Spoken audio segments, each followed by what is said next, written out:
En fait, Sunset Real Estate sélectionnait chacun des développeurs, chacun des constructeurs pour les différentes raisons. Et ça m'a vraiment inspiré confiance. C'est tellement un marché qui est en émergence que le monde sont mis à construire. Puis là, c'est vrai, il y a une sur-offre à Tulum. Mais qu'est-ce qu'il n'y a pas à Tulum? C'est des quartiers résidentiels pour vivre. Puis Tulum va doubler, tripler, quadrupler en termes de population. Pareil comme à Playa del Carmen, pareil comme à Cancun. Puis les gens, il va falloir qu'ils habitent quelque part. Puis il y a un gros manque d'habitation présentement à Tulum. Fait qu'en ce moment, Aldea Savia, Sommeria, c'est pour répondre à ce besoin d'habitation-là. Nous, on a payé 358 000, puis c'est rendu, on n'en a pas une en bas de 412 000. Puis Tulum, là, ça se découvre pas en 24 heures.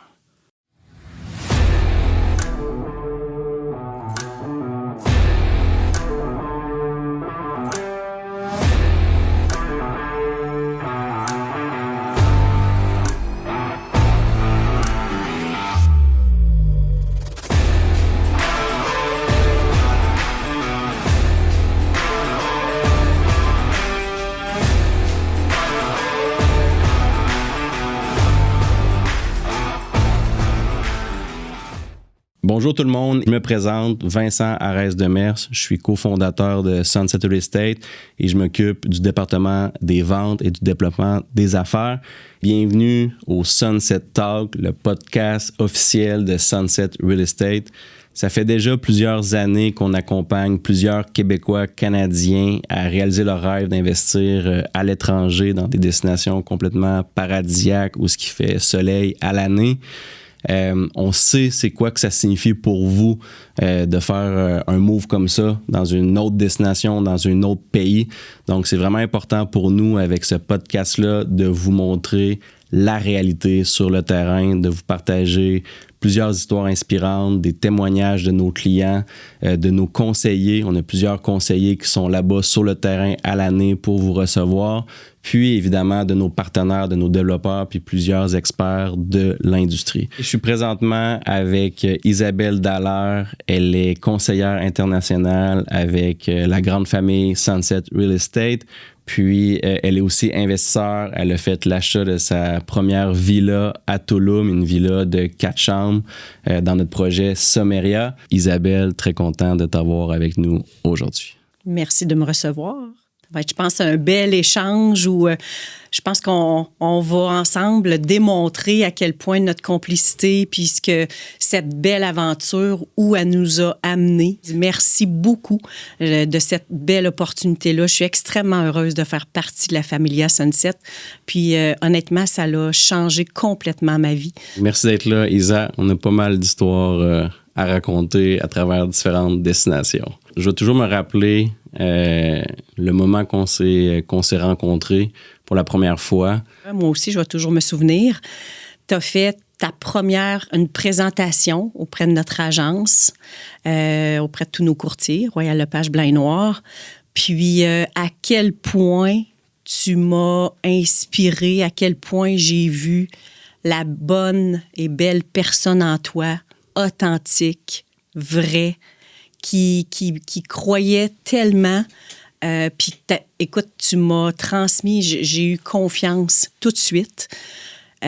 Aussitôt, puis tu sais, tu as parlé beaucoup aussi des développeurs avec qui tu travaillais, que tu voulais. En fait, Sunset Real Estate sélectionnait chacun des développeurs, chacun des constructeurs pour les différentes raisons. Et ça m'a vraiment inspiré confiance. Puis également, les projets, évidemment, c'est sûr et tout ça, mais c'est pour ça que presque aussitôt, je suis allée te voir, je vais toujours me souvenir. Je suis retournée te voir à ton bureau après ta présentation, puis j'ai levé la main, je vais le faire, là. Vraiment, j'ai levé la main, puis j'ai dit... La première qui a levé la main. La première sur probablement plus de 100 courtiers qui étaient présents à cette rencontre-là. Oui. Et je t'ai dit comment ça fonctionne, je veux me lancer. C'est aujourd'hui, ici et maintenant que ça commence. 100%. Puis tu sais, on s'était connus avec Isabelle Parent. Fait que je sais pas si tu veux développer un petit peu à ce niveau-là. Moi, j'ai intégré l'agence Royal Lepage. Dans le fond, Isabelle Parent, qui est la propriétaire avec Dave Carter. Isabelle, c'est une amie d'enfance, une amie de longue date. Moi, j'avais un parcours aussi dans l'immobilier. J'ai eu aussi... je suis une entrepreneur née. J'ai cette fibre-là depuis toujours. J'ai eu une entreprise dans l'événementiel. J'ai été à mon compte au niveau, justement, aussi de l'immobilier. Puis, Isabelle, à un moment donné, moi, mon parcours... a pris une autre tournure dans le temps du COVID, justement. Puis j'ai rencontré, j'allais dire par hasard, mais j'aime plutôt dire que toute rencontre a une raison. Quand on est dû, c'est comme ça que ça se passe. J'ai rencontré Isabelle, ça faisait longtemps que je l'avais vue dans un restaurant. Puis, je lui ai dit, moi, où est-ce que j'en étais? Je me cherchais quelque chose où je voulais toujours rester dans l'immobilier. Je voulais quelque chose 3-4 jours semaine. Je voulais avoir encore les pieds dans cette industrie-là. Et Isabelle m'a aussitôt dit, écoute, on va se reparler parce qu'on a assurément quelque chose pour toi. Puis aujourd'hui, en fait, ils ont créé un poste pour moi. Donc, aujourd'hui, je suis directrice du recrutement pour Royal Lepage Blanc et Noir. Donc, voilà, c'est comme ça. Isabelle, quand j'ai intégré l'agence, elle m'a parlé qu'elle avait fait un premier investissement à Punta Cana. Elle avait été accompagnée par Sunset Real Estate. Puis quand je connais Isabelle depuis toujours, je le sais à quel point c'est une personne, quand il s'investit, quand elle embarque dans un projet, c'est parce qu'il a été pleinement épluché, étudié. C'est une fille de chiffres, c'est une fille de rendement, 100%. De retour sur investissement. Fait qu'aussitôt, ça m'a donné confiance, ça m'a parlé de l'expérience qu'elle a eue avec Sunset Real Estate, à quel point elle était bien accompagnée, autant au niveau de la sélection du projet, de la sélection de la destination, de l'accompagnement au niveau fiscal, au niveau légal. C'est sûr que moi, je me suis dit, Isabelle Parent a fait le saut. C'est sûr que moi, j'ai aucun souci. Puis moi, j'aime dire, puis je le dis souvent à mes clients, Québec est petit. Je veux continuer de me promener la tête haute chez Costco. Fait que ça n'en dit long. Moi, je dis souvent qu'à Québec, quand on fait bien les choses, puis quand on croit en ce qu'on fait, ça nous revient au centuple et positivement. Et puis surtout dans l'industrie où on est, avec toutes les histoires qu'on entend ou quoi que ce soit, c'est super important. Absolument. Fait que c'est pour ça que je me suis dit, pour moi, là, c'est un go. J'ai aucun doute déjà, comme je te disais, que ta rencontre avait été déterminante pour moi. Déjà, j'étais convaincue. Là, ça a été doublement convaincue. Donc, je suis très contente de ma décision. C'est une grande décision. Je me suis tirée dans le vide. Mais à quel point c'est gratifiant. Je suis extrêmement heureuse de cette décision-là. 100%. Puis pour mettre un peu en contexte les gens, ben c'est ça. Évidemment, quand on commence l'aventure dans Sunset Real Estate, on travaille dans différentes destinations. Donc, ça nous amène à voyager dans ces destinations-là régulièrement, connaître nos projets, connaître nos produits, connaître les développeurs avec qui on travaille, puis évidemment, accompagner des clients sur le terrain. T'es maman, t'as une fille. Est-ce que ça l'a influencé ta décision de dire je dois partir, tout ça? Puis c'est quoi? Je sais parce que tu as partagé sur tes réseaux sociaux avec ta communauté plusieurs voyages que tu as même été accompagné par ta fille. Puis c'est quoi les moments que tu as ressorti de ça ou qu'est-ce que vous avez vécu ensemble? Y a-t-il un moment que tu aimerais partager? Puis qu'est-ce que ça t'a amené, cette partie-là? Là? Bien, en fait, pour répondre à ta première question, j'ai vu ça tout de suite comme une opportunité. Effectivement, moi, je suis une maman avec une jeune fille de 17 ans. Une ado. Une ado, absolument, une jeune femme même. Puis je me suis dit, c'est tellement une opportunité, autant pour moi, autant pour elle. Puis tu sais, nous, on a toujours eu ça fait des années qu'en famille, on voyageait, mais on voyageait. Ça doit faire au plus de 20 quelques années qu'on ne voyage plus dans des resorts. En fait, on voyageait un peu partout, mais à chaque fois, on louait des choses, des condos ou encore des appartements dans différentes destinations. Parce que moi, j'ai toujours dit que Maxime a la chance de voyager avec nous, puis je trouve que le voyage, c'est une ouverture sur le monde, puis à quel point pour elle, c'est d'autant plus... j'allais dire, ça fait partie de l'éducation, puis à quel point pour elle, c'est une valeur ajoutée de pouvoir connaître une autre culture, connaître une autre langue. Puis à chaque fois, moi, je lui disais, quand on allait dans différentes destinations, que ce soit au Portugal, que ce soit au Mexique, que ce soit peu importe où dans le monde, Maxime, j'aimerais au minimum que tu commandes ton repas dans la langue locale. C'est tellement important. On était dans l'avion des fois, puis on avait les petits dictionnaires pour faire un minimum de phrases qui étaient complètement des phrases super simples, mais pour arriver à, ou, tu sais, commander, pour être en mesure de communiquer au minimum, tu sais, je trouve quelle éducation de pouvoir partager ça, puis de pouvoir faire bénéficier de ça à nos enfants, tu sais, de partager en fait, qu'ils puissent être encore plus à l'affût de ce qui se passe ailleurs, mais aussi à quel point ça fait grandir. Puis même des fois, juste ne serait-ce que d'être dans un pays, puis on doit voyager dans un autre, puis on va prendre... Moi, je disais souvent, on va prendre, parce qu'il y a des fois où on ne louait pas toujours de voiture, puis je dis, on va prendre le transport en commun. Oui, mais pourquoi, maman, on pourrait prendre un taxi? Non, un peu. Exact, non. Ce qu'on va faire, c'est quoi? On va apprendre. Où est-ce qu'on va prendre le taxi ou l'autobus? Je ne le sais pas. On va le découvrir.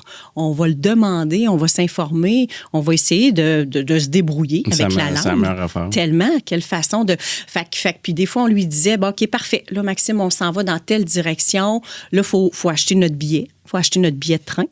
Bien, là, on regardait avec elle, puis on lui montrait comment ça se passait, puis on lui disait, bien, maintenant, fais-le par toi-même, là, tu sais, parce qu'un jour, tu vas voyager seul, puis, bien, tu as cette chance-là de pouvoir, justement, tu sais, avoir ce privilège-là, tu sais, contrairement à être dans un resort où c'est agréable de pouvoir passer une semaine sur le même site, dans un hôtel accompagné de Québécois, où on parle toujours la même langue, où en fait, on n'est pas invité à sortir de notre zone de confort. Non, ça n'a rien à voir. Alors que là, mais quelle expérience extraordinaire, autant pour nous en tant que parents, autant que pour nos enfants.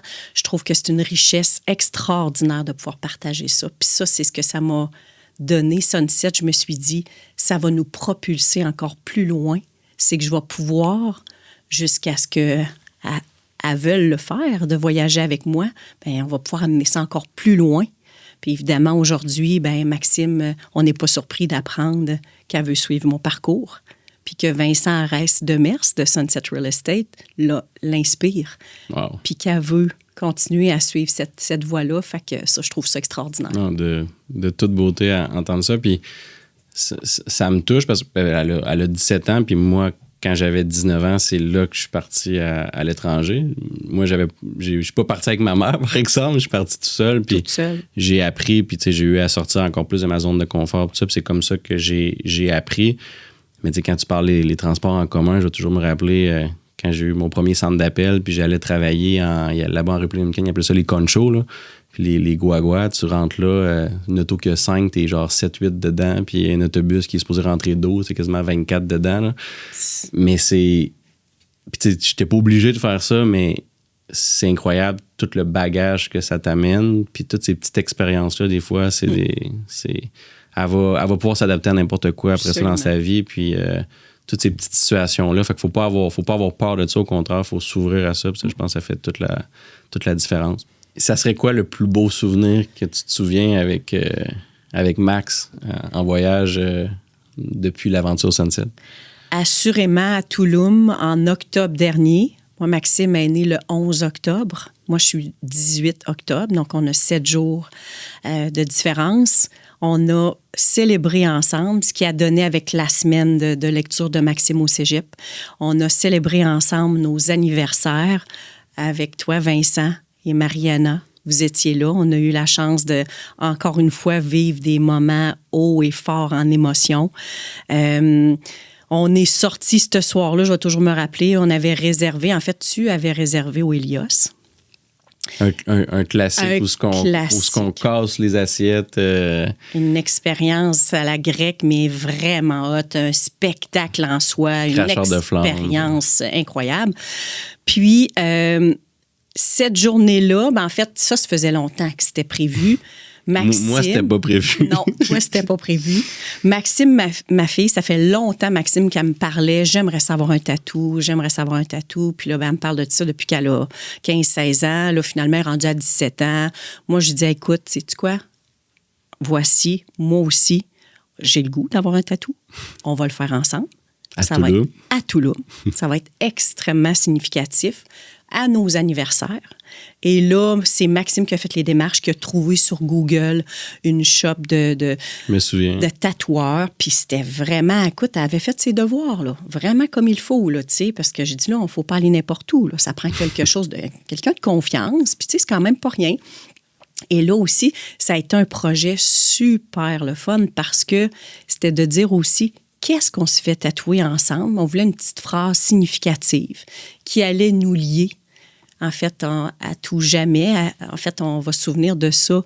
Puis on voulait que ça soit quelque chose qu'on va garder, évidemment, à tout jamais. On va se souvenir, mais aussi, on voulait que ça soit une belle expérience ensemble. Puis on a décidé d'y aller, de se faire tatouer Amour à l'infini, mais en espagnol. Amor infinito. Puis, honnêtement, là... À la même place? À la même place, au même moment, on se tenait la main. À chacune, Maxime... J'étais témoin de ça. T'as été témoin de ça. Puis plus que ça, parce que... Vous m'avez embarqué dans votre histoire. On t'a embarqué, écoute. Puis je me souviens, je pense que notre réservation au resto, elle devait être à 21h. Nous, on est sortis du tatoueur, il devait être peut-être 5... On a passé par là. Oui, puis, c'est vrai. Là, il n'y avait pas de place.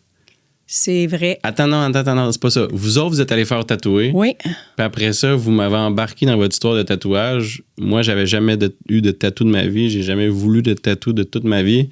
Puis là, c'est comme... Mais j'y pensais un petit peu. Puis là, vous m'avez convaincu d'embarquer là-dedans. Ouais. Puis on a pris un autre rendez-vous pour moi. Puis je suis allé me faire tatouer aussi ce que j'ai ici, là. C'était exactement à ce moment-là. Exact. Puis après ça, on a couru pour aller au resto. Exactement. Puis ça aussi, ça a été un beau moment qu'on a vécu ensemble parce que nous trois, c'était un premier. On l'a fait ensemble. Puis, tu sais, ça a été, écoute, puis il fermait ou presque, là, puis il a décidé de te prendre. Je ne sais pas si tu te souviens. Ah ouais, moi, puis, tout le temps. Professionnel. Ah, absolument. Incroyable le service qu'on a eu, puis la qualité de même dernière minute. Ouais. J'aurais jamais pensé que ça aurait produit comme ça. Oui, exact. Puis, tu vois, on est sorti de là. On est allé au resto, arrive là, elle nous dit, c'est parce que c'est tellement un resto que tout le monde veut aller. Fait que on l'avait réservé, mais on est arrivé assurément, d'après moi, quasiment 45 minutes. C'est le genre de resto que si tu arrives 10 minutes en retard, ça se peut qu'ils te prennent pas, là. Exact. Puis selon moi, on est arrivé à un 30-45 plus tard. fait que là, on argumentait. Finalement, montre nos tatous. On monte nos tatous. On vient pour repartir. Là, moi, j'ai dit, je regarde Mariana. Je dis, non, c'est ici que ça se passe, là. Moi, je l'avais en tête, puis je voulais qu'ensemble, on vive l'expérience. Puis je le savais que Maxime, à 17 ans, elle allait adorer sa soirée. Ça allait être festif, tu sais. Puis avoue qu'on était fatigués, on était brûlés. Et je me suis dit, ça nous prend une place où il y a de l'ambiance, là. Parce que si on s'en va une place où il y a zéro ambiance, d'après moi, on se couche tous à la table. Puis la soirée n'est pas la même, hein, on s'entend. Ça l'a été, là, tout le monde était comme complètement dans l'ambiance. On s'est levé debout. Ça, je vais toujours me souvenir. On s'est levé debout sur les chaises avec nos foulards qu'on faisait aller dans les airs. Et Maxime qui me regarde puis il me dit « Maman, je trippe tellement, j'ai tellement hâte qu'on sorte ensemble dans les bars. » Et moi de dire « Et moi donc. » Alors, on a vécu de quoi là, de vraiment super extraordinaire, la complicité, de s'amuser ensemble. On a créé une soirée extraordinaire dans votre compagnie. Les deux, vous aviez des étoiles l'un vraiment. C'est extraordinaire. Fait que ça, pour moi, là, c'est gravé à tout jamais. C'est overall toute la journée qui fait que ça a été, là, ça va rester un moment fort, des souvenirs gravés dans notre mémoire, là, c'est extraordinaire. Ben, moi aussi, ça va rester gravé à tout jamais. Isa aussi, je pense que c'est important de mentionner parce que t'es conseillère chez Sunset Real Estate, mais tu as aussi fait un achat, ton premier achat à l'international. Donc, tu as acheté à Tulum dans notre projet Sommeria. Pourquoi Tulum? Pourquoi ce projet-là? Puis, c'était quoi l'objectif d'investissement qui était derrière ça? Tulum, ça a été complètement une découverte. Moi, je suis allée à plusieurs endroits au Mexique. Puis quand tu es revenu, Vince, la première fois de Tulum, là, quand tu es allé faire le contact, rencontrer le développeur et tout ça, puis quand tu es revenu, j'ai vu à quel point pour toi ça a été une révélation, ça a été une découverte à tous les niveaux. Puis aussitôt, tu te souviens, je t'avais dit, hey Vince, moi, aussitôt que tu repars, là, j'embarque. J'embarque parce que je voyais des étoiles dans tes yeux, je voyais à quel point tu étais un homme changé. Puis ça m'a vraiment interpellée. Puis je me suis dit, il faut absolument que j'aille découvrir cette destination-là. J'étais certaine que j'allais tomber en amour, mais écoute, jamais. Tu savais pas à quoi t'attendre. Honnêtement, là, je veux dire, j'avais...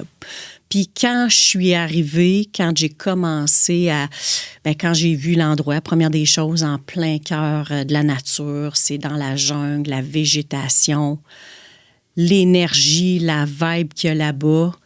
Moi, je le dis tout le temps à quel point c'est difficile à expliquer. Il faut que ça... Je pense que c'est indescriptible.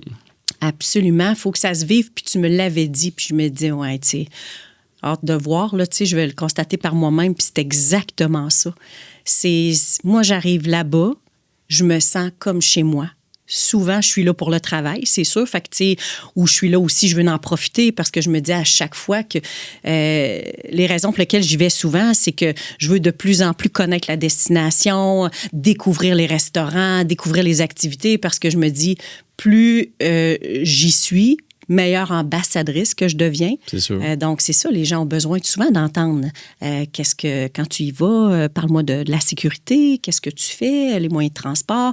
Fait que moi, je pense que ça passe par là. Il faut y être allé pour être en mesure d'en parler à nos clients. Mais c'est ça. Fait que tout ça pour dire que je suis complètement tombée en amour avec la destination, puis la sécurité aussi, de voir que je me sentais comme chez moi, comme je le disais tantôt. Puis le projet en soi, c'est spectaculaire avec des cénotés. On retrouve au-delà de 6-7 000 cénotés sur le territoire du Mexique. Oui, bien, il y a plus de 3 000 cénotés juste autour de Tulum. Là. Fait que voilà. C'est énorme. Puis nous, on a la chance d'avoir 9 cénotés sur ce projet-là. Ils ont découvert ça par la suite, le développeur. Mais ça, c'est une valeur ajoutée. Moi, ça m'a complètement séduite de me dire des piscines à ciel ouvert dans lesquelles on va pouvoir faire de la plongée, dans lesquelles on va pouvoir... profiter de... C'est incroyable. Puis tu as vu le développement aussi parce que les premières fois qu'on est rentré dans Sommeria, évidemment, il y avait déjà la communauté Aldasavia qui existait déjà en référence, mais on a traversé la jungle pour aller se baigner dans des cénotés complètement sauvages qu'on ne savait pas du tout dans quoi qu'on s'embarquait quand on était rendu là.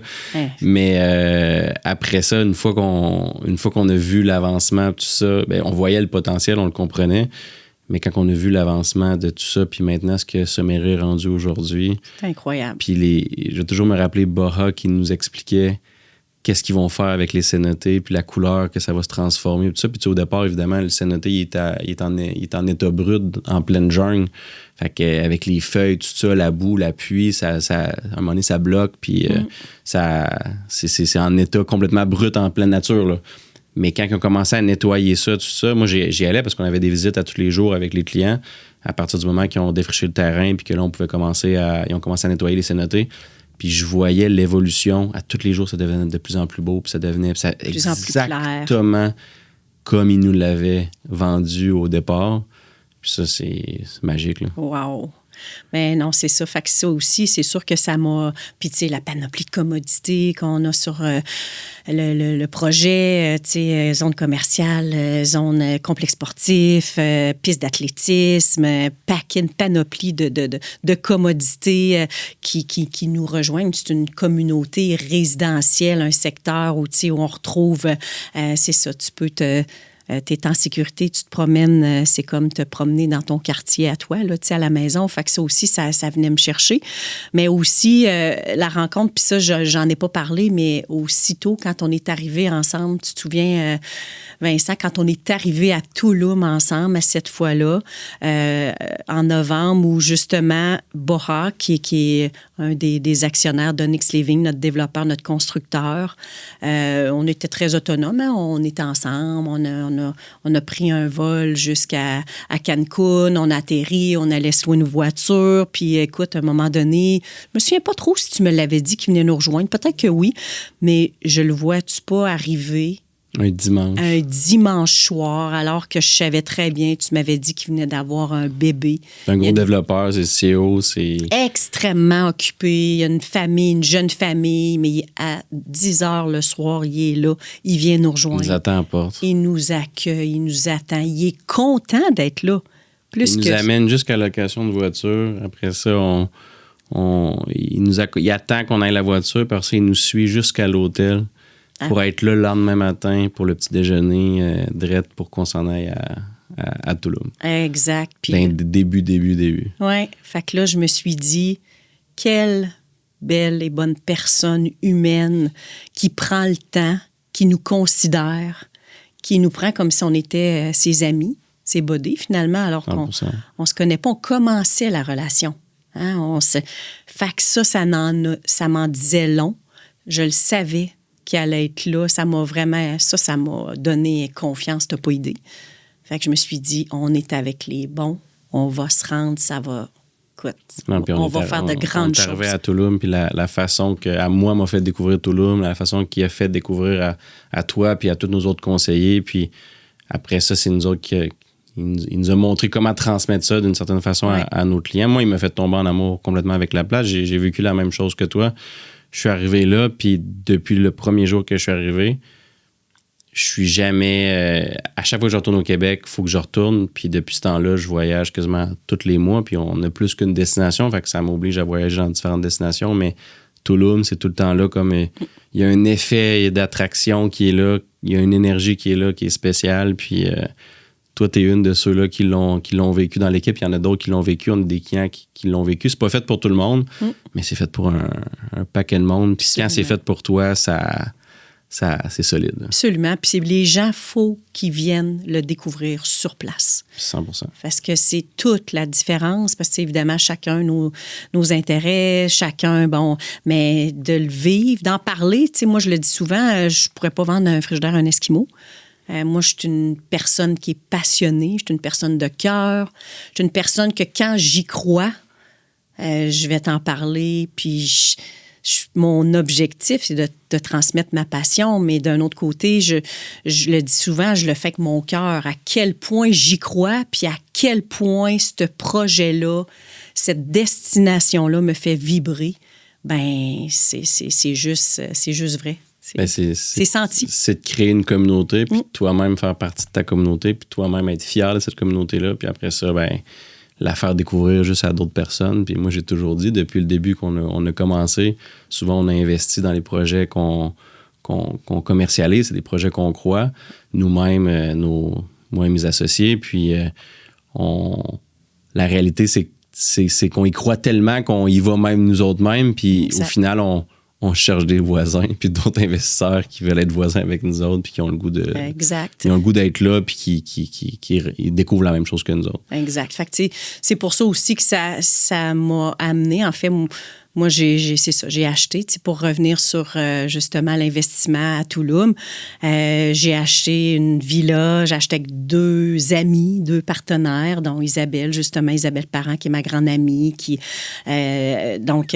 pour moi, ce projet-là, c'est une belle villa, 4 chambres. Je me disais, c'est sûr que, de l'acheter avec 2 amis, c'est sûr que moi, personnellement, seule, j'aurais pas pu avoir accès à ce produit-là. Par contre, je savais pertinemment que dans le marché de Tulum, des villas, 3 chambres, 4 chambres, il y a une grande demande, il y a moins d'offres. Fait que je me dis assurément que c'est un bon achat, c'est un bon investissement.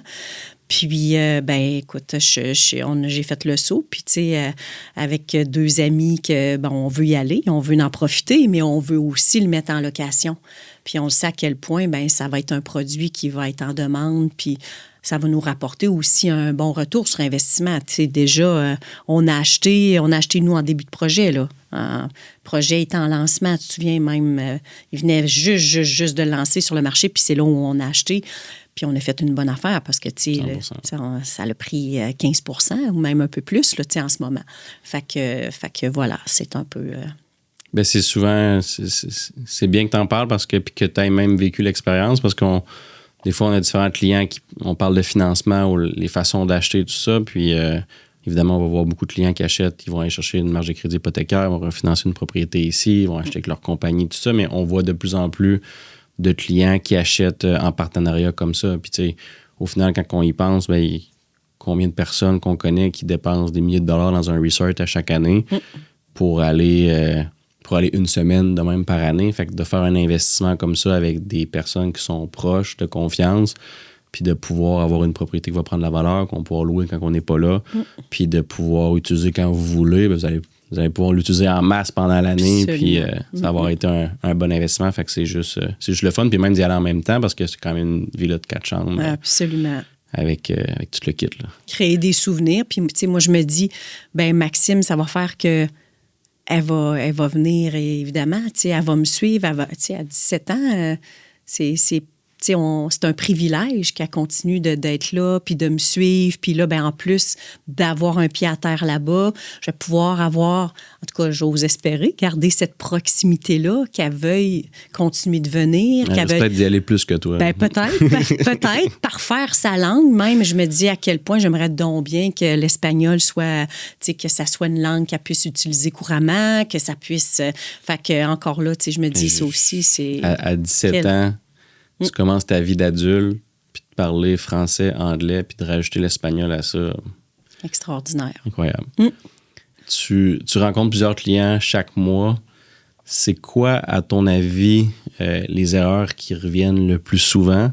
Puis là, je veux pas ta réponse de conseillère, je veux vraiment ta réponse aussi en tant qu'investisseur qui a acheté à Tulum puis qui a vécu toi-même le processus, là.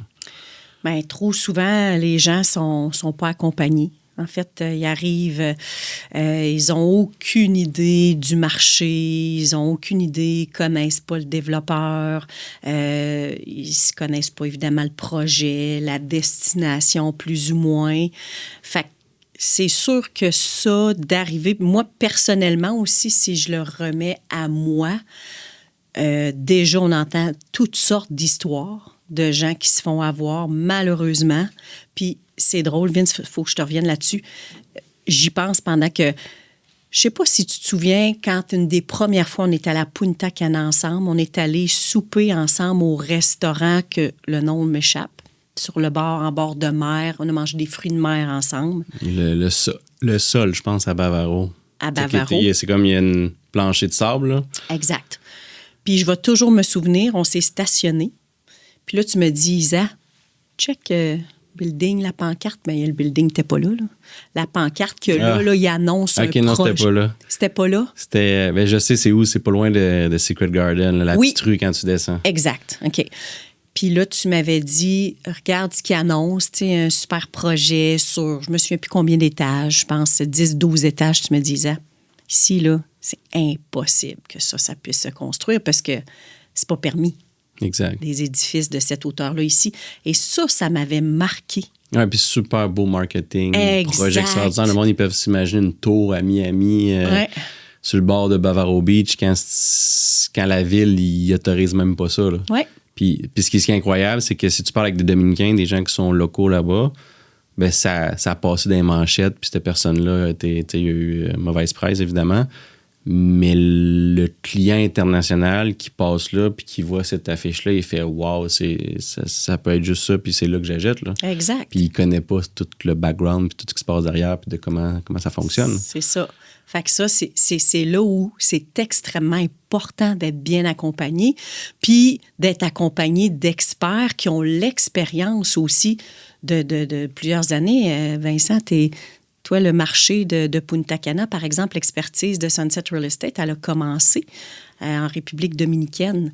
Tu es là depuis les premières fois, tu avais 19 ans, on s'entend, là, il y a plus de 10 ans. Donc, tu sais, toutes les rencontres, tu es au développement des nouvelles affaires, c'est toi qui s'occupe qui rencontre les développeurs, puis on le sait à quel point on est approché, à quel point il y a des développeurs qui veulent travailler avec Sunset Real Estate parce qu'on a vendu à plusieurs Québécois. On a fait nos preuves, exactement. Puis tu sais, c'est là où l'importance de non seulement être accompagné, mais de gens qui ont l'expérience et qui connaissent le marché, qui connaissent la compétition. Fait que ça, je pense que c'est une erreur que souvent les gens vont faire. Puis aussi, c'est qu'en achetant toute seule, en fait, ils pensent, parce que nos services d'accompagnement, c'est pas un service. Le client ne va pas payer pour ce service-là. Donc, en fait, il n'y a pas de surcharge en faisant affaire avec des gens qui ont une expertise. Fait que c'est ça le beau de la chose. Mais souvent, les gens pensent qu'en étant accompagnés avec une agence comme nous, Sunset Real Estate, qui vont avoir des frais d'honoraires supplémentaires. Ils pensent que c'est ça. Ils pensent que s'ils font affaire directement avec le développeur, ils vont avoir des meilleurs prix. Exact. Mais on a accès aux mêmes listes de prix, puis même au contraire, le fait qu'on amène du volume, qu'on est là depuis longtemps, on a une marge de négociation même avec eux autres, puis on sait négocier avec eux autres, on sait travailler avec eux autres, puis ça fait justement toute la différence. Puis les gens n'ont pas idée à quel point, moi j'ai toujours dit, la République dominicaine, c'est une des destinations de toute l'Amérique latine et des Caraïbes qui a la meilleure croissance économique depuis plusieurs années. Les gens vont à Punta Cana, sont habitués d'être dans des resorts, puis ils s'imaginent pas tout ce qu'il y a à l'extérieur, puis ils s'imaginent pas qu'il y a des villes comme Santo Domingo qui sont à peu près à 2 heures de route, d'exemple de Punta Cana, que c'est autant, sinon plus développé que Montréal. Là. C'est le Miami des Caraïbes, tu as des tours de 50, 60 étages, puis tu as des appartements de 15-20 millions là-bas, puis tu as une classe moyenne grandissante, tu as des gens avec beaucoup, beaucoup d'argent. Le monde, il s'imagine pas que à Punta Cana, quasiment 50% des gens qui achètent là, c'est des locaux, c'est des Dominicains, soit qui vivent en République dominicaine ou qui vivent à l'étranger. C'est énorme, là. Ouais, c'est impressionnant. Fait que c'est une des minorités les plus visibles à New York. Fait que, tu sais, puis ils sont partout dans le monde. Puis, fait que c'est une île qu'on connaît souvent mal, mais il y a beaucoup de croissance économique. Puis la force de la République dominicaine en ce moment, c'est qu'il y a des grosses chaînes internationales 5 étoiles qui sont installées. Puis ça prend des bons constructeurs avec l'expérience pour construire des hôtels de 500, 1000, 2000 chambres. Fait qu'après ça, ben là, il y a évidemment, les resorts, ça s'est développé incroyablement à Punta Cana, mais à un moment donné, il y a aussi de la place pour l'industrie du condo, tout ce qui est résidentiel, tout ce qui est commercial, tout ce qui est au niveau de la construction. Fait que là, c'est là qu'il y a eu la création de condos-hôtels, puis là, c'est là qu'il y a des développeurs qui sont associés avec des chaînes hôtelières, puis c'est là qu'ils font construire par des développeurs qui construisent aussi des resorts et des gros hôtels. Fait que c'est juste de s'entourer des bons développeurs. Puis le monde n'a aucune idée. Les gens, ils font confiance à... Des fois, on en voit, là, quand on a commencé, nous autres, on était quasiment tout seul dans cette industrie-là. Et j'avais jamais vu une compagnie au Québec. Puis c'est là qu'on a vu une place pour Sunset Real Estate. Mais j'avais jamais vu une compagnie faire ça de façon, on va dire, professionnelle, de façon constante. Pas, je dis toujours l'exemple, mais mon oncle Jean-Guy qui a acheté 40 terrains, puis que là, il construisait au Québec, puis je dois faire un premier projet. Ça, c'est assez éloigné en général, là. Mais de vraiment une compagnie qui allait chercher vraiment le top des développeurs qu'il y avait là-bas. Puis c'est ça qu'on a fait. Puis on s'est vraiment associé avec des bons développeurs. Puis la relation fait toute la différence. Puis de plus en plus, il y a plusieurs personnes qui rentrent dans cette industrie-là. Puis c'est pas juste vendre des photos puis des renders. Quand on vend du neuf comme ça, c'est facile de vendre un rêve, mais c'est tout ce qui vient avec. Puis moi, je dis toujours, dans un marché qui est en émergence, que ce soit des places en République dominicaine ou au Mexique, il y a tout le temps des opportunités pour un paquet de monde. Puis partir un projet en République dominicaine, ça ne prend pas grand-chose. Hein? Ça prend juste un peu d'argent, acheter un terrain. Des fois, c'est un partenariat. Les permis ne sont même pas encore sortis. Puis on fait des plans, puis tout ça. Puis on sort des renders, puis on sort un projet. Mais ce qui va faire la différence, c'est l'expérience du développeur, parce que c'est des pays, comme exemple la République dominicaine, c'est très bureaucratique.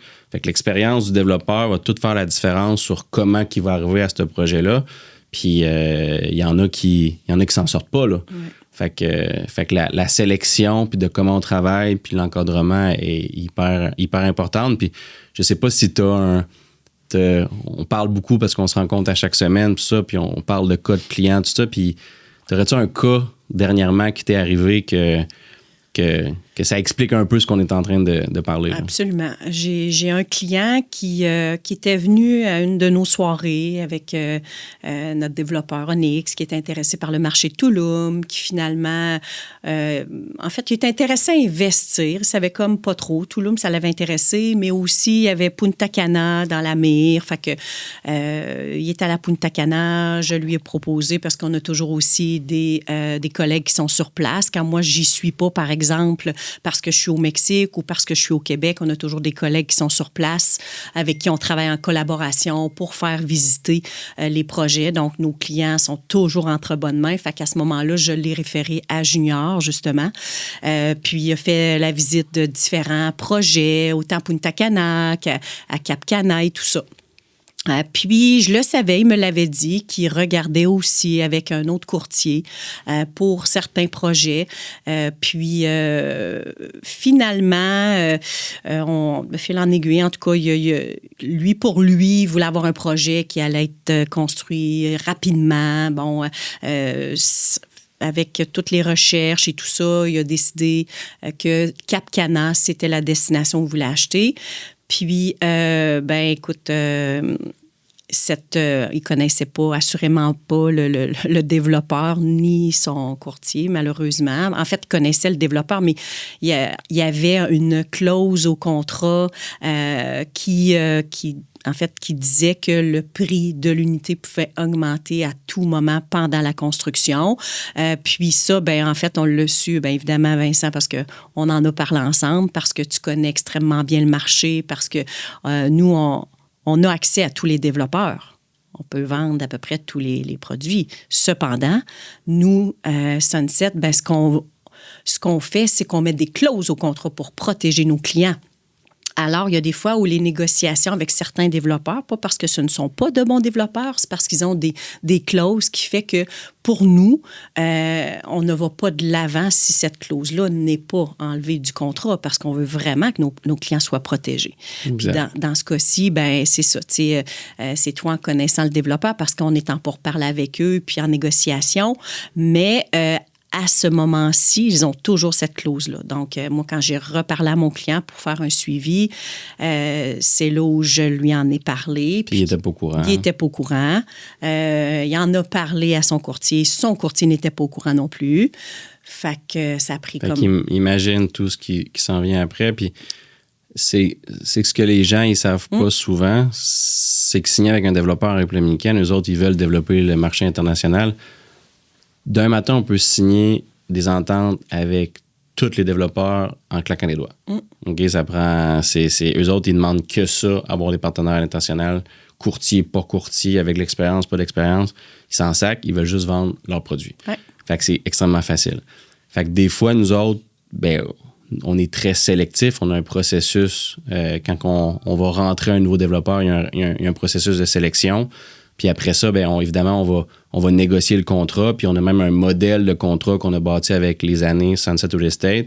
Puis si le développeur, il veut pas s'adapter à ces clauses-là qui facilitent puis qui sécurisent encore plus notre clientèle canadienne, puis qui est culturellement, on va dire, mieux compris de notre clientèle, on travaille pas avec eux autres.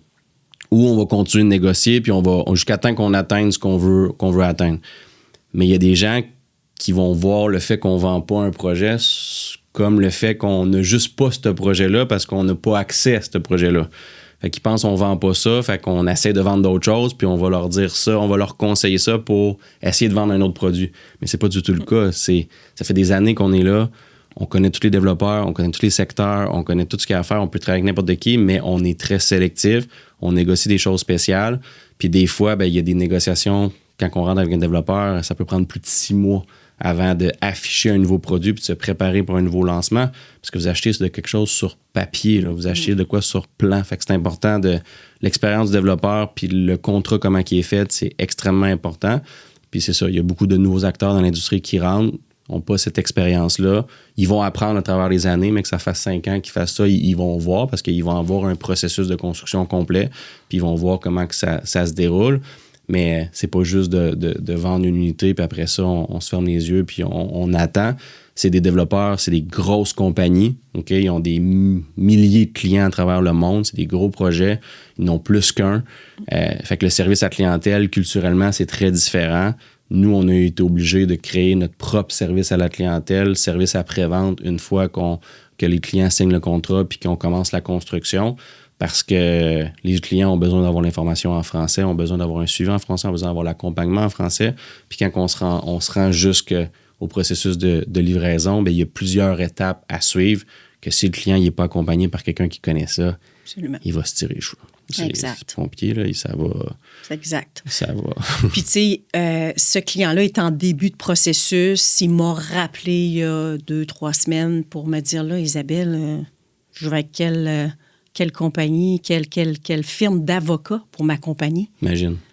Fait que là, évidemment, c'est ce que je lui disais au tout début. C'est ce que je lui disais. Nous, on a un accompagnement, on a une équipe au niveau légal, au niveau fiscal. De quelle façon? Il y avait une panoplie de questions. Là, est-ce que j'achète au particulier? Est-ce que j'achète via ma business? Combien ça va me coûter d'honoraires pour justement être accompagné par des professionnels? Et là, ce qui est la base. Exact. Fait que, tu sais, j'ose pas imaginer lorsqu'il va être le projet, on s'entend, là, oui, il est commencé la construction, mais j'ose même pas imaginer quand qu'il va se rendre à la fin sans avoir les réponses à ses questions puis sans être accompagné. Fait que ça aussi, tu sais, ça démontre à quel point, tu sais, c'est extrêmement important, là. Comme tu dis, ça peut coûter cher parce que quand on parle d'une clause d'augmentation de prix, qu'est-ce que ça signifie? C'est que le développeur, à la fin, puis là, la clause d'augmentation de prix, elle peut être écrite de plein de façons différentes, là. Mais ce que ça signifie, c'est que s'il y a une augmentation des matériaux de construction puis de plein d'affaires, le développeur, c'est super facile de mettre ça en sa faveur. Bien, il se donne le droit d'augmenter les prix à la fin. Fait que ce que ça signifie, c'est que souvent, la marge de profit que tu aurais eu, parce que quand tu achètes du neuf en républicaine, c'est très commun d'aller chercher un 25-30% de prise de valeur pendant que ça se construit. On est patient, on achète au début, mais ça vaut la peine en termes de prise de valeur. Puis j'ai vu des cas de beaucoup plus que ça. Mais là, le développeur, il va te chercher une partie de l'argent que tu as mis. Fait que l'argent que tu n'as pas placé ailleurs pendant ce temps-là, ben, le développeur, il va te chercher une partie du profit que tu aurais fait. Puis tu sais, le marché de la République dominicaine, on a beaucoup de gens qui veulent de quoi de déjà construit. Ils veulent de quoi de construit, puis ils veulent l'avoir demain matin, puis c'est normal. Mais il faut que vous sachiez que si vous voulez quelque chose demain matin, vous allez payer le prix qu'il y a avec. Parce que ce que vous avez acheté demain matin, ben, c'est quelqu'un qui a acheté sur plan il y a 2, 3, 4 ans, puis que lui, il a payé le prix le plus bas possible. Son unité a pris de la valeur, puis lui, il la revend à profit. Ben oui. Ce qui est correct. Il y a des gens qui, c'est pas nécessairement un investissement, ils veulent de quoi pour l'utilisation personnelle, puis ils veulent leur pied à terre, puis ils veulent en profiter demain matin, puis c'est correct. Mais l'investisseur, dans un marché comme ça, là, je dis pas dans d'autres destinations ou ailleurs dans le monde, c'est tout le temps comme ça, mais pour ce qui est du marché de la République dominicaine surtout, l'investisseur qui achète de quoi de près demain matin, c'est pas tout le temps un bon investissement parce que souvent tu vas payer beaucoup plus cher, il y a beaucoup de sur-offre, puis vu que c'est un marché qui prend plus de temps à construire, il n'y a pas beaucoup de produits qui sont déjà prêts en ce moment. Donc tout le monde se garoche sur les mêmes produits, il y a de la surenchère incroyable. Fait que ça n'existe pas une deal que tu as demain matin comme ça dans le neuf. Puis les projets ont beaucoup, beaucoup évolué. Fait que quelqu'un qui est patient, ça vaut la peine d'acheter sur plan, évidemment, avec le bon développeur, le bon développement, le bon emplacement. Puis il faut se démarquer parce que ça, c'est une autre chose. Il y a beaucoup de construction. Il y a beaucoup de construction neuve. C'est un marché en émergence. C'est facile de monter un projet puis de mettre ça sur le marché. Fait qu'il faut vraiment, je dis tout le temps, prendre le temps de prendre le temps puis d'être bien accompagné. Absolument. Puis malgré le fait qu'on est bien accompagné, il y a quand même des gens qui vont prendre plus de temps puis ils vont manquer des opportunités à certains moments. Ouais. Est-ce que c'est quelque chose que tu vois, toi, de ton côté? Souvent, tu sais, pour différentes raisons, les gens, c'est ça, ils veulent prendre plus de temps parce que Puis oui, tu sais, le temps est important parce qu'il faut... Mais il reste que, c'est ça aussi, c'est une autre erreur qu'on voit souvent, c'est que plus tu attends, bien, première des choses, c'est que tu n'as pas l'unité de ton choix. Puis deuxième des choses, c'est que, moi je le dis souvent, c'est sûr que évidemment, plus on va réserver tôt dans le projet, plus on achète, exemple en pré-lancement, bien, première des choses, le prix est meilleur parce que plus ça va, plus le prix augmente. Donc, évidemment, plus tu attends, tu risques de ne pas avoir l'unité de ton choix, mais aussi le prix risque d'avoir augmenté de peut-être 15 20 On a des projets qui augmentent de 1 1,5 exemple, par mois. Ta villa dans Sommeria, c'est exactement ça. Tu as acheté il y a à peu près 1 an. Exact, oui. Puis, tu l'as dit tantôt, ça a augmenté à peu près de quoi? Tu vois, nous, on a payé 358 000, puis c'est rendu, on n'en a pas une en bas de 412 000. C'est fou, là. Fait que déjà, on a pris du rendement, puis la construction commence, là, présentement. Fait que, tu sais, c'est là où c'est le temps d'acheter, là, tu sais, parce que... Mais il reste que, tu sais, c'est ça. C'est souvent une erreur que les gens font, puis on leur dit, c'est pas pour mettre de la pression. Moi, je le dis tout le temps. Il faut prendre le temps, il faut avoir le bon projet, la bonne destination qui répond le mieux à vos intérêts, vos objectifs. Cependant, sachez, c'est un fait, que plus vous attendez, mais c'est ça, je le répète, c'est que vous n'avez pas l'unité de votre choix et le prix augmente. Puis même des fois, je pense que il y a une erreur encore plus pire que ça, c'est de prendre ce temps-là. Puis c'est correct parce que des fois, il faut prendre le temps pour différentes raisons dans la vie. Mais des fois, il y a des clients qui vont dire « Hey, j'ai manqué ma chance. Ah, puis il est trop tard. Mais la réalité, c'est ça, tant que la construction n'est pas finalisée, surtout quand on est en début encore, parce que tu as le pré-lancement que là, on commence au début du processus, puis après ça, on a le lancement qu'on commence à construire. Là. Fait qu'exemple, dans un projet comme Sommeria, pour la phase, exemple, Aloe, on est encore en période de lancement. Absolument. Puis, si tu regardes le marché, exemple à Tulum, dans Sommeria, on est encore à peu près 2 000 le mètre carré. Là. Même après l'augmentation que tu as eue. Fait que toi, tu as eu une deal en bas de 2 000 le mètre carré. Mais quand tu regardes d'autres secteurs qui sont peut-être plus connus aujourd'hui, on va dire comme ça, mais aussi plus saturés, c'est pas rare que tu vois des secteurs présentement à Tulum que c'est 3 000 à 4 000 le mètre carré. Là. Absolument. Fait qu'on est vraiment en bas encore du marché dans un secteur où on a la nouvelle Fifth Avenue de Tulum qui s'en vient. Il y a le nouvel aéroport d'un côté qui est déjà une nouvelle réalité. On a le train Maya qui est là. On est en plein dans le corridor vers le nouveau train Maya. Fait que ça, c'est fou, là, la valeur que ça va prendre. Puis les gens, ils le voient pas. Puis ça prend du temps pour ça prend du temps pour le constater. Puis c'est justement l'expérience qu'on a, nous autres. Tu sais, ça fait... Moi, ça va faire 1 an et demi que j'habite à Tulum, puis je fais des va-et-vient entre le Québec, tout ça, puis bon, je suis tombé en amour avec Tulum, puis tout ça, mais j'en découvre tout le temps.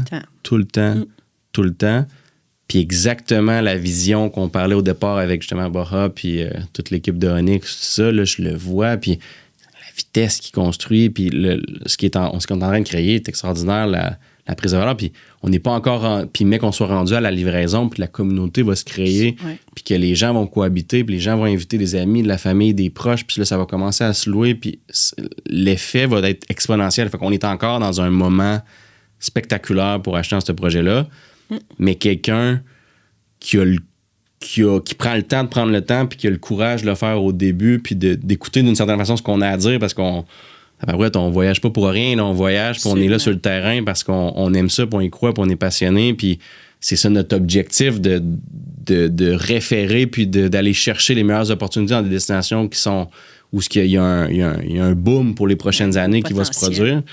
Mais il y a c'est ça, quelqu'un qui prend le temps d'acheter au début, puis qui a confiance, puis ça, puis qui va voir sur lui-même sur le terrain, tout ça, il y a des belles opportunités. Puis pourquoi tu penserais que les gens y attendent? Qu'est-ce qui les fait attendre, tu penses, à ton avis? Bien, souvent, c'est ça. Ils ont entendu toutes sortes d'histoires, ils connaissent des gens, puis là, ils écoutent plus que les gens vont dire, c'est-à-dire, ou sont dans des groupes, une panoplie de groupes sur les réseaux sociaux, puis évidemment, c'est pas les gens les plus expérimentés ou éduqués qui vont émettre des commentaires. Absolument, exact. Alors que là, c'est ça souvent. Puis nous, malgré le fait qu'on les éduque sur le marché, puis je le dis souvent, tu sais, le marché de Tulum est complètement je dis réorientation, mais complètement en transition. Complètement. Puis ça, il faut le savoir, il faut le comprendre, puis on prend la peine de l'expliquer. Mais les gens, souvent, là, c'est sûr, ça fait beaucoup d'informations, on leur présente le projet. Puis il y a des fois où j'ai l'impression qu'ils n'écoutent pas nécessairement tant parce qu'ils ont entendu beaucoup d'autres choses de l'externe, de gens qui ont parlé de telle destination ou de Tulum, par exemple, de dire... le marché est complètement saturé ou encore, mais il faut comprendre. Alors, c'est un peu ça, je pense, que les gens, par manque de confiance, possiblement, qui attendent. C'est ça. C'est un peu ça, je pense. Si présentement, tu regardes les plus grandes villes au monde, que ce soit des villes comme New York, Miami, que ce soit Dubaï, peu importe, là, toute ville qui a explosé ou qui a du succès aujourd'hui, un moment donné, est allé à un stade beaucoup plus bas, puis il a été un stade saturé, puis il y a eu un genre de ménage qui s'est fait, on va dire, naturel dans un marché. C'est normal. Puis moi, je le dis toujours, c'est comme à la bourse. T'achètes pas à la bourse quand ça va bien, t'achètes à la bourse quand ça va mal. Fait que c'est comme ça aussi dans l'immobilier, puis c'est comme ça aussi à l'étranger. Fait que quelqu'un qui achète dans un produit neuf à l'étranger, il ne faut pas que tu te fies au marché comme qui est présentement, où justement, c'est encore plus une opportunité. Plus que le marché va bien en ce moment pour de quoi que tu achètes dans 1 an, 2 ans, 3 ans, 4 ans, dépendamment de l'envergure du projet. Mais faut pas que si ça va bien, justement, tu vas payer plus cher, puis c'est pas nécessairement le bon temps. Là. Mm-hmm. Mais si ça va moins bien, mais évidemment, pas que ça va mal, puis que tous les indicateurs font que ça va continuer à aller mal, non. On parle d'une destination comme Tulum, il y a un historique derrière. Il y a Playa del Carmen qui a à peu près 30 ans, 300, 400 000 habitants. Tu as Cancun qui a à peu près 50 ans, qui a dépassé plus d'1 million de population. Puis tu as Tulum qui est le petit bébé, qui a 15 ans, qui a à peine 50 000 habitants, puis qui viennent de construire un aéroport international, que ça fait à peine 1 an que ça roule. Puis tu as 20 stations de quasiment 20 nouvelles stations de train à Tulum qui sont toutes connectées entre l'aéroport de Cancun, Playa del Carmen, Tulum, ça va jusqu'à Bacalar, puis ça va à ils appellent ça des Pueblo Mágico, là, des genres de petits villages magiques que les gens y peuvent aller, des endroits qui étaient complètement inaccessibles. Fait que dans une ville où il y a eu un premier boom immobilier, où ce boom-là, c'était vraiment axé sur le tourisme. Fait qu'une destination, Tulum est devenue populaire parce que t'as pas juste la plage à Tulum, là. Ouais. T'as les cénotés, t'as la gastronomie, t'as la culture, t'as l'histoire, les ruines mayas. C'est infini de choses que t'as à faire autour de Tulum. Puis les gens, ils ont connu Tulum.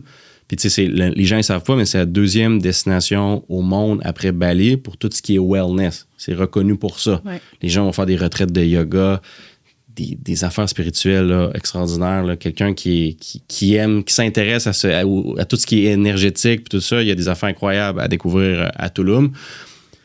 Fait que les gens, ils allaient dans les hôtels à Playa del Carmen ou à Cancun, puis souvent, quand ils faisaient une activité un peu plus exotique ou un peu plus que tu sortais de l'hôtel, bien, les gens, ils s'en allaient justement autour de Tulum avec toutes les attractions puis tout ce qu'il y a à faire autour. Fait que les gens ont découvert Tulum de cette façon-là, puis Tulum était très exclusif. Là. Fait que Tulum a gardé la réputation des plages qui sont privées, qui sont pas accessibles, des restaurants qui coûtent cher, des endroits pour faire la fête, les DJ, tout ça.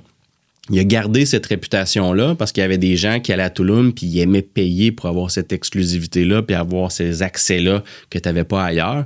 Fait que ça allait chercher une clientèle beaucoup plus haut de gamme même que ce que tu as l'habitude de voir à Playa del Carmen ou à Cancun, mais haut de gamme, mais ouvert d'esprit. Ouais. Puis Tulum, c'est une communauté internationale. Tu vas trouver du monde de partout sur la planète, mais des gens ouverts d'esprit, des gens qui sentent l'énergie qui sont là.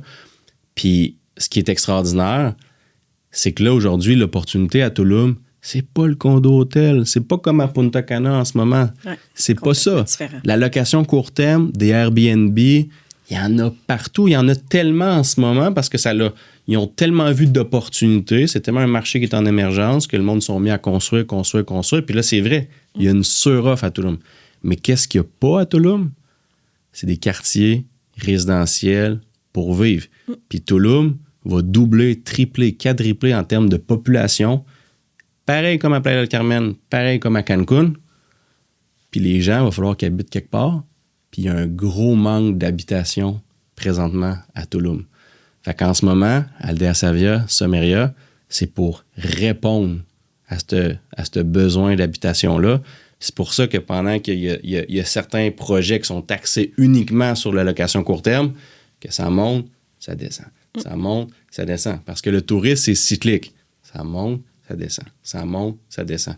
Mais si tu as un produit où ce que tu crées une communauté de Canadiens, puis on parle de Canadiens qui sortent de la Floride, qui sortent de destinations, puis ils cherchent un endroit dans le sud pour vivre, puis une compagnie comme nous, qui a trouvé le jackpot, le projet sur 22 hectares de terrain avec les Cénothèques, toutes les commodités en pleine nature, avec tout ce que tu as à faire à Tulum, puis qu'on a la capacité d'amener un volume de personnes dans ce projet-là, nous autres, d'ici la fin de l'année, c'est une réalité. On a plus de 50 personnes juste dans Someria qui vont prendre possession de leur propriété. Ouais. Un produit qu'on a commencé à vendre il n'y a même pas un an à peu près, puis qui vont prendre possession de leur propriété, puis qui vont commencer à cohabiter dans cette communauté-là, puis qui vont amener des amis, de la famille, des proches, puis qui vont commencer à louer entre eux autres, vont faire connaître le projet. Puis moi, je sais, j'habite dans ce projet-là, puis je le vois, le va-et-vient des gens. Ouais. Puis maintenant, on a des gens ils peuvent venir vivre l'expérience sur le terrain, puis des fois, ils vont même louer ailleurs parce que les prix en ce moment, dans le court terme, sont en train de monter parce que c'est en train de devenir populaire à cause du travail qu'on est en train de faire, puis la communauté qu'on est en train de faire. Fait que des fois, ils vont louer à côté. Puis après ça, ils comprennent pas du tout le produit puis le marché parce qu'ils vont revenir, parce qu'il y a d'autres secteurs à Tulum qui sont 3-4 minutes plus proches de la plage, mais ils n'ont pas d'infrastructure, il n'y a pas d'électricité. Des fois, il manque d'électricité, il y a un problème de réseau, il n'y a pas d'infrastructure. Ouais. Fait que c'est toutes des infrastructures privées qui souvent qui sont déficientes, puis ça coûte beaucoup plus cher pour beaucoup moins. Puis c'est tous des petits terrains. Nous autres, on est dans une place où ce que la ville, ça a été pensé pour justement développer ce genre de projet résidentiel-là, pour répondre à ce besoin-là. Toutes les infrastructures sont là. Les égouts, l'eau, aqueduc. La ville a déjà pensé à un plan de développement, puis le développeur, il le connaissait déjà. Fait que pendant que tout le monde s'attaquait à la même chose, eux autres sont attaqués dans quoi de complètement différent. Puis c'est pour ça que les prix, ils montent, puis on est à la bonne place au bon moment. Puis on a toutes les infrastructures. Puis quand tu vis dedans, puis tu vis l'expérience, c'est là que le monde découvre. Puis ça vaut la peine même d'essayer différentes places, parce que le monde, il le découvre tout de suite. Là. Ouais. Puis Tulum, là, ça se découvre pas en 24 heures. Puis ça se découvre surtout pas avec une visite de 2-3 heures pour aller voir le projet, pour se repartir. C'est infini. Oui, absolument. Fait que quelqu'un qui vient découvrir Tulum, prenez-vous... Ça se fait là, une fin de semaine de 3-4 jours, puis ça, de venir découvrir si t'es bien accompagné, puis tu fais les bonnes activités, tout ça. Mais si tu peux venir une semaine et plus, puis de venir... vraiment prendre le temps de t'ouvrir et de le découvrir, c'est magique. Ouais, absolument. Puis moi, j'aime notre produit, l'appeler un produit hybride, justement parce qu'il répond autant à une clientèle qui est une clientèle touristique, qui va venir quelques jours, 1 semaine, 2 semaines, mais il répond vraiment à une clientèle de gens qui viennent s'installer maintenant, de travailleurs, de familles, de professionnels qui veulent louer à moyen ou long terme. Fait qu'on va autant louer à des gens qui recherchent pour venir passer un petit moment, pour découvrir la destination, autant des gens qui veulent 100%. S'installer. Fait que ça, c'est extraordinaire d'avoir un projet, puis un quartier résidentiel où, oui, tu vas retrouver des gens qui sont là in and out parce qu'il y a du touriste, mais aussi, tu vas avoir des gens que tu vas revoir, tu vas te promener dans le quartier, tu vas te promener dans les rues, tu vas promener ton chien. Hola, comment estás? Tu sais, c'est le fun, c'est cette communauté-là. C'est fait pour tomber en amour, puis c'est fait pour revenir, puis c'est fait pour vouloir le faire découvrir, tu sais. Ouais. Puis je pense que c'est ça qui va faire la différence tout au bout de la ligne, parce que si tu as un produit qui est juste adapté pour la location court terme, puis que le tourisme, c'est cyclique, il va moins bien, t'es dans la merde. C'est sûr. Tu vas pas avoir de monde, t'auras pas tes taux d'occupation, tu vas être pogné pour débourser le temps que ça revienne normal. Mais si tu as un produit qui est hybride, que tu peux autant louer court terme, moyen terme et long terme, ben tu vas pouvoir faire du court terme quand ça va bien, ta communauté puis ta flexibilité avec la compagnie de gestion qui te permet d'amener du monde aussi va te permettre de générer des revenus supplémentaires parce que la journée que tu as un pied à terre là-bas, d'une place que tu aimes, que tu partages, que tu parles, tu vas avoir plein de monde qui vont vouloir y aller puis te louer dans ton entourage. Plus que le marché a à t'offrir et plus que la communauté a à t'offrir. Mais après ça, si jamais ça va moins bien, ben après ça, tu peux louer quand même long terme parce qu'il y a des gens qui s'installent à Tulum. Puis ces gens-là ont besoin d'une place pour vivre. Il y a des gens qui ont un autre projet en construction où ils décident de complètement déménager là. Puis ils achètent de quoi de neuf, puis ils louent de quoi en attendant. C'est plein. Un duplex là, dans Aldea-Savière ou éventuellement dans Sommeria, mais qui soit livré, ça prend 2-3 semaines. Puis tu as un locataire qui signe un contrat pour 6 mois ou pour 1 an. Demande, il y a une demande incroyable. extraordinaire pour ça. Puis il n'y a pas d'endroit à Tulum pour vivre. Fait que là, ça balance. Il y a des gens qui vont louer pendant la saison haute, ils vont louer court terme, ils vont générer des bons revenus. Puis dans la saison basse, ils vont louer à la même personne 6 mois long terme. Puis c'est un produit où c'est facile d'aller chercher le même locataire pour 2 mois, pour 3 mois. Sûr. Fait que ça prend pas beaucoup pour que ça se paye tout seul, plus la valeur que ça va prendre à travers le temps. Puis le fait qu'on est connecté avec les services de la ville, puis qu'on est dans un secteur tout ça nouveau, puis que c'est une grosse communauté sur un grand terrain, puis qu'il n'y a pas juste 50 maisons, c'est quand même... Sommeria, c'est quand même un projet de 7 quartiers de 1200 unités. Là. Puis Aldea-Savière, c'est déjà une réalité, 650 unités sur 3 quartiers, 3 phases. Mais ça fait que les frais de condo, c'est extrêmement bien géré. Ça coûte rien. Versus un produit qui est dans une zone à 3-4 minutes plus proche de la plage, mais que de toute façon, tu peux pas plus y aller à pied parce qu'à Tulum, tu peux pas aller nulle part à pied à la plage. Ça se fait pas. Puis il y a tellement de choses à faire que tu te limites d'être un endroit où ce que tu peux faire un peu de choses à pied parce qu'il y a tellement de choses autour. On a beaucoup parlé des moments précieux que tu as vécu avec ta fille à l'étranger durant plusieurs voyages, puis tout ça, puis qu'est-ce que ça peut t'amener, cet achat-là que tu as fait à Tulum pour les prochaines années avec elle. Est-ce que tu penses que ça peut faire bénéficier d'autres personnes qui auraient le goût aussi d'avoir un bon lien avec leurs enfants puis se rapprocher d'eux autres? Ah, assurément, parce que c'est là où, quand tu te rassembles, quand tu crées des souvenirs, que tu crées des moments, des expériences, je pense que c'est, tu sais, on le sait, là, nos jeunes ados, on les perd pour plein de raisons dans le quotidien parce qu'ils ont toute leur occupation, leurs amis, leurs chums et tout ça. Puis là, de se retrouver, je le sais, moi, je le vis quand on y va ensemble. On a de la misère, on a de la difficulté à se communiquer quand on est ensemble ici à la maison dans le quotidien parce qu'on a chacune nos occupations. Mais quand on se retrouve là-bas, c'est là où, justement, on a des beaux moments de qualité, où on prend le temps, on découvre des choses ensemble. Des fois, là, on se trompe, on essaye avec la langue, ou, tu sais, on a des fous rires. Tu dis ça, puis j'ai l'image de toi puis de Max sur le scooter. Ah oui, c'est vrai. Qui s'en va s'acheter des tacos. Puis c'était cool, vraiment. Oui, les deux. On a loué un scooter la dernière fois, puis tu sais, on s'est dit, écoute, moi, pour vrai, j'ai adoré ça. Tu passes partout. Mais on a-tu ri, tu penses? Parce que, tu sais, veux pas... c'est ça, là, tu sais, c'est quelque chose qu'on fait... On n'aurait pas fait chez nous de se louer un scooter ici au Québec, là, tu sais, alors que... Fait que ça aussi, c'est d'autres beaux moments, le fun, où on est arrêté random, manger chez Pépé. Pépé, c'est les meilleurs tacos de rue. Mais, tu sais, c'est ça, ça nous a amené à découvrir plein de petits endroits qu'on n'aurait peut-être pas découvert autrement. Mais assurément, pour créer des moments en famille, là, ça, c'est... je trouve tellement que ça, c'est une belle valeur ajoutée. Assurément que c'est une belle expérience à vivre en famille, oui. Mais souvent, en tout cas, moi, pour ma part, puis des fois, on entend souvent ça, qu'on dit les meilleurs souvenirs, c'est au chalet.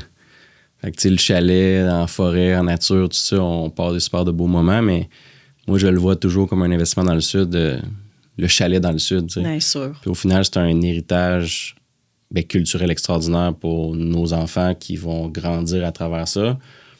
Puis aussi, c'est un héritage extraordinaire pour eux autres. Un investissement qui va avoir pris, évidemment, avec le temps de la valeur, mais qui vont pouvoir en profiter, puis éventuellement peut-être même en faire profiter à leurs petits-enfants. Puis c'est quelque chose qui va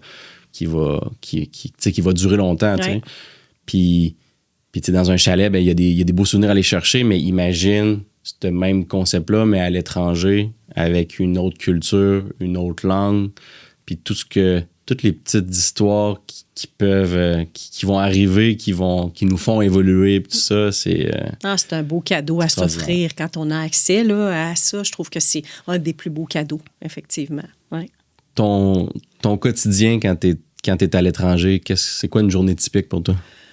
Bien, c'est sûr que je commence toujours par un entraînement. Puis quand j'y vais, je loue une unité sur le Aldea Savia, le projet Aldea Savia. Fait que j'aime ça. Je commence ma journée, je fais mon jogging dans les petites rues, dans le quartier. Je trouve ça... je me lève très tôt parce que je veux vraiment profiter de la levée du jour. Ça, pour moi, c'est tellement un moment incroyable. Le soleil qui plombe sur toi, tu fais ton jogging. Par la suite, je monte à la piscine rooftop. Il y a le gym. La vue est exceptionnelle. Le matin, c'est incroyable. Les oiseaux qui chantent. Exactement. Tu n'entends rien d'autre à part les oiseaux. Tu vois la végétation. Tu vois même pas à quel point il y a quand même 350 unités là, en ce moment, phase 1 et 2. Mais tu sais, à quel point il y a de la végétation, puis que c'est mature, puis que tu vois même pas à quel point il y a tant d'unités. C'est que de la belle végétation. Puis moi, j'aime ça aussi. Je finis toujours par un petit moment de méditation, de temps de relaxation pour me recentrer. Puis par la suite, je pars ma journée. Je peux avoir des visites avec des clients, évidemment. J'en ai souvent plusieurs qui viennent sur place. Puis ça, c'est extraordinaire de pouvoir faire découvrir le quartier, le projet, la destination au client.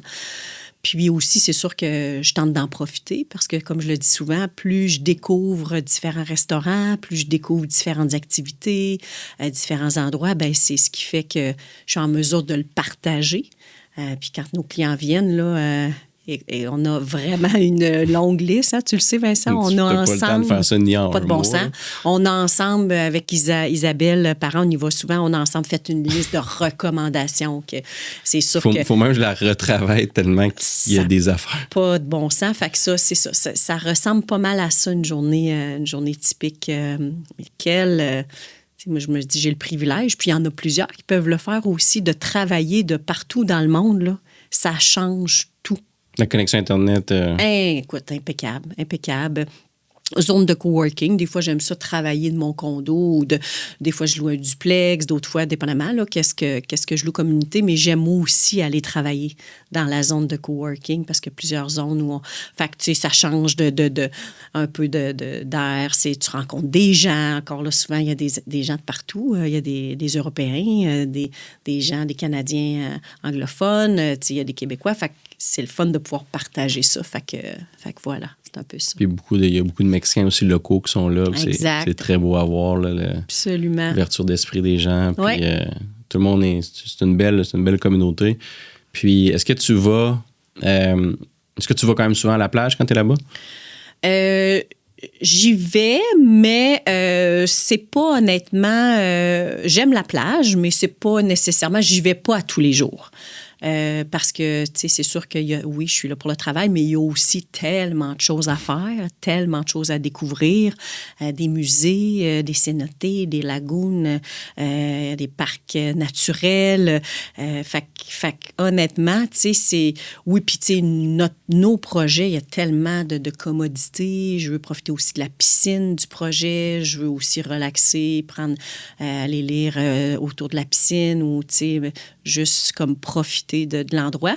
Fait que c'est sûr que oui, j'y vais, mais c'est ça, c'est pas nécessairement. Mais souvent, en fait, maintenant, il y a l'accès à la plage publique, ça, c'est extraordinaire. Ouais. Mais il y a aussi une panoplie de beach club où on peut aller profiter, manger une bonne bouffe, s'installer, profiter de la plage, puis l'accueil, à quel point, à chaque fois, moi, ça me...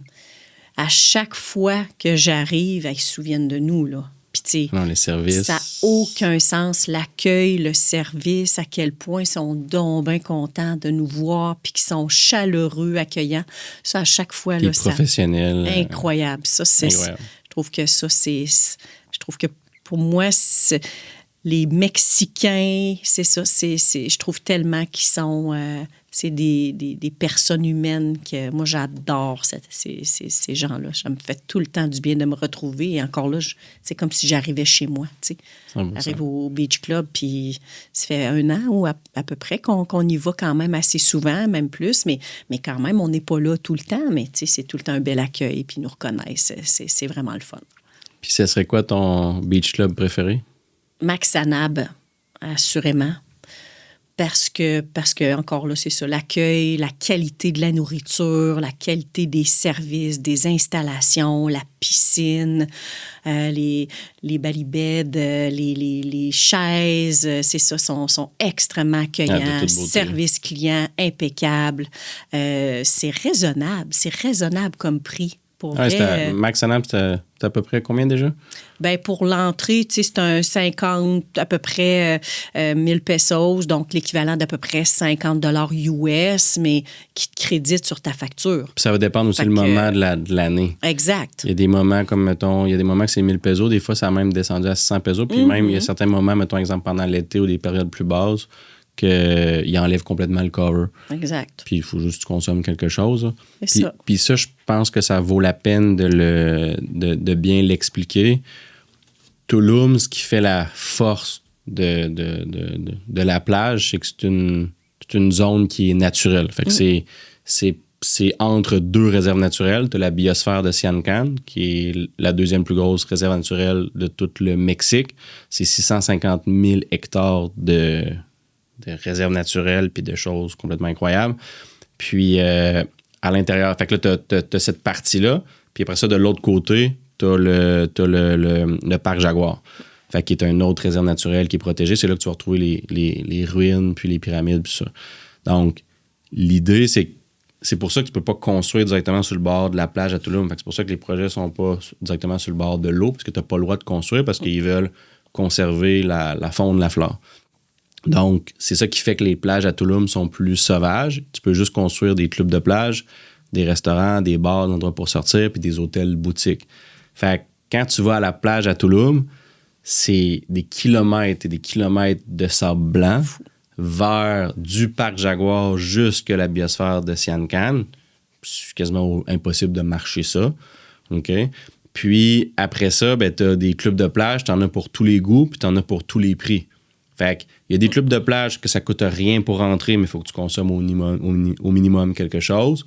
Tu as des clubs de plage où tu as un cover, que là, tu vas en avoir de différents prix, mais souvent, le cover, mettons, il y en a souvent, ça va être 30, 40, 50 $, puis il y en a que ça peut aller jusqu'à 200, 250, 300 $, les endroits qui sont plus exclusifs. Puis des fois, il y a des beach clubs qui vont avoir des événements avec des DJ privés, que là, ça peut même être encore plus haut.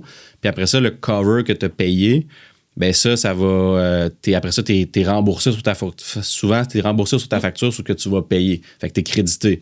Fait que sur le fait que tu manges, pour exemple, pour, je sais pas moi, 70, puis t'as déjà payé 50, ben tu vas juste avoir 20 $ à payer. Fait que là, il y en a de différents prix. Il y en a de... Puis pour vrai, les ambiances, là, c'est extraordinaire. Là. T'en as... pour tous les goûts. Moi, je les ai jamais toutes essayées. Je connais très peu de personnes qui les connaissent toutes. Il y en a toujours des nouveaux qui ouvrent, fait que c'est extraordinaire. Puis quelqu'un qui veut aller à la plage publique, ça, c'est important de le mentionner. Avant, ça n'existait pas, la plage publique à Tulum. C'était toutes des beach clubs. C'est ça que les gens sont restés avec Tulum. Ah, c'est privé. Non, non. C'est pas vrai. La plage à Tulum est accessible. Ils sont rendus avec 7 nouvelles accès à Tulum gratuits pour aller. Déjà? Fait que c'est extraordinaire. Il y en a à différents endroits. Puis c'est la même plage que tu as accès à tous les autres beach clubs. Puis ça, qu'est-ce qui crée ça, cette différence-là? C'est que la population à Tulum est en train d'augmenter. Donc, il y a des gens qui habitent à Tulum, ça devient leur communauté. Puis plus que la population augmente, plus qu'il y a des locaux qui sont là, puis c'est pas juste touristique, mais plus que la ville, la municipalité, les commerçants, ils doivent s'adapter puis offrir de quoi de nouveau pour cette nouvelle demande-là. Merci infiniment, Isabelle, pour ton témoignage puis tout ce que tu nous as partagé. Je pense que ça vaut de l'or. Puis je pense que si on peut retenir quelque chose aujourd'hui, c'est que je pense que ça vaut la peine d'être bien accompagné, de prendre le temps, puis de bien faire les choses, puis de bien comprendre un marché. Puis je pense que c'est là qu'on peut retrouver les meilleures opportunités. Merci à toi. Merci, en parlant d'opportunités, merci pour la belle opportunité. Merci pour le partage. Merci d'être celui que tu es. Merci de la belle complicité qu'on a ensemble. Puis merci d'être là pour m'aider à grandir puis à me propulser. Merci infiniment à toi. Bon, ça fait vraiment, vraiment plaisir à entendre. Merci à toi, Isa. Puis, merci à tous pour avoir écouté jusqu'au bout. Puis, je vous invite à partager si vous avez aimé ça, puis à vous abonner à notre page YouTube de Sunset Real Estate. Puis, on va continuer avec plusieurs épisodes. On va vous partager beaucoup d'informations, puis vous donner de plus en plus des bons outils pour investir à l'étranger dans des destinations paradisiaques. Puis notre objectif aussi avec ça, c'est vraiment de vous partager aussi nos nouveaux projets avec nos développeurs, puis aussi vous partager les avancements de la construction, puis que vous puissiez voir en live qu'est-ce qui se passe sur le terrain, puis tout ce qui se passe dans la belle famille Sunset avec tous nos conseillers qui sont sur place dans différentes destinations. Puis si vous avez des idées de sujets que vous aimeriez qu'on parle, puis des questionnements que vous avez, n'hésitez pas à les écrire dans les commentaires. Puis on va prendre ça en considération. Puis c'est comme ça qu'on va créer nos prochains épisodes. Merci tout le monde. À la prochaine.